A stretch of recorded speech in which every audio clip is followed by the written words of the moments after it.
কি হচ্ছে আপনার প্রতি, কোথায় কি হচ্ছে, হামলা চালিয়েছে কারা? দেখুন, আমি ফিরছিলাম আমার বিশেষ কাজ শেষ করে। আমি যখন ফিরছি তখন ওটা হচ্ছে যদুরাটি নূতন হাটখোলা, ওই বাজারটা শেষ করে একটু এগিয়ে এসে আমি আমার কোনো ব্যক্তিগত কাজে জাস্ট গাড়িটা দাঁড় করানো সম্পূর্ণ হয়নি, তার মধ্যে এসে প্রথমে একটা ছেলে বীভৎস ভাবে এসে আমার উপরে অ্যাটাক করার চেষ্টা করে। প্রথমে এইটা এরকমভাবে খুলে দেয়, আমি সামনে এখানে বসে আছি, এইভাবে খুলে দিল, দিয়ে বলছে দালালি করা হচ্ছে,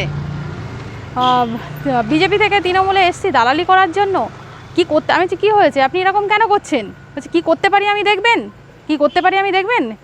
আমি বলছি তো আপনি গাড়ি নিয়ে, তখন ওই ভাই আমার ড্রাইভার ভাই বলছে আপনি গাড়িটাকে ওরকম কেন করছেন, গাড়িটা তো ভেঙে যাবে। গাড়ি ভেঙে যাবে কি, গাড়ি কি করবো তুই দেখবি।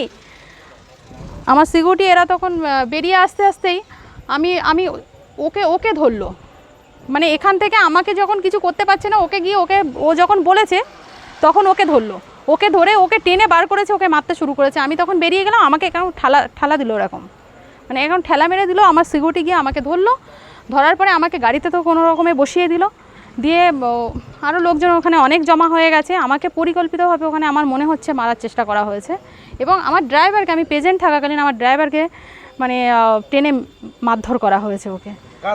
ওখানে কারা ছিল সেটা তো আমি বলতে পারবো না, তদন্ত করা হোক, খুঁজে বার করা হোক ওটা কারা ছিল, কেন এইভাবে আসলো হঠাৎ করে। আমি গাড়ি রাখাতে ওটা কে ছিল, সাইকেলে করে এসেছিল, কে ছিল আমি জানি না।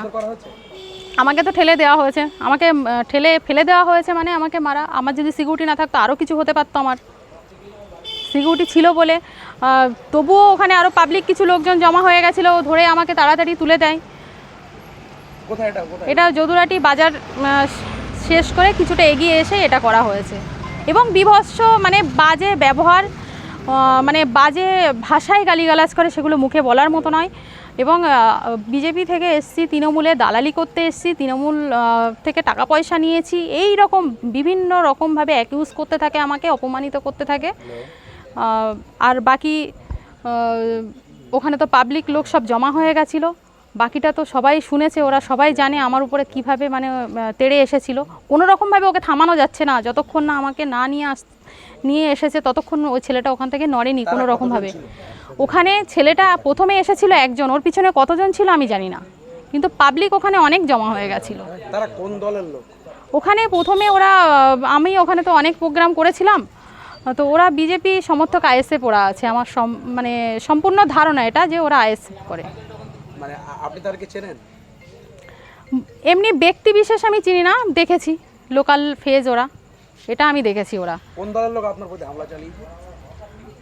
অবশ্যই বিজেপি করবে। বিজেপি আইএসএফকে যেভাবে ব্যবহার করছে দিনের পর দিন, এতদিন ধরে ব্যবহার করে এসছে বিজেপি, সেটা এখনও সেইভাবেই ব্যবহার করে যাচ্ছে। ওরা ইন্টারনালি একটা মানে পরিকল্পিতভাবে এটা করছে, বিজেপির কাজ এটা, বিজেপিই পারে, বিজেপির কাজ সাজি এটা। আমি খুব কাছে থেকে বিজেপিকে দেখেছি। দলীয় উচ্চ নেতৃত্বকে জানিয়েছেন? আমি আমার দলের উচ্চ নেতৃত্বকে জানিয়েছি, এবং আমি থানাতে এসেছি, একটা এফআইআর করব, তদন্ত হোক ওরা কারা ছিল। এই পরিমল দা।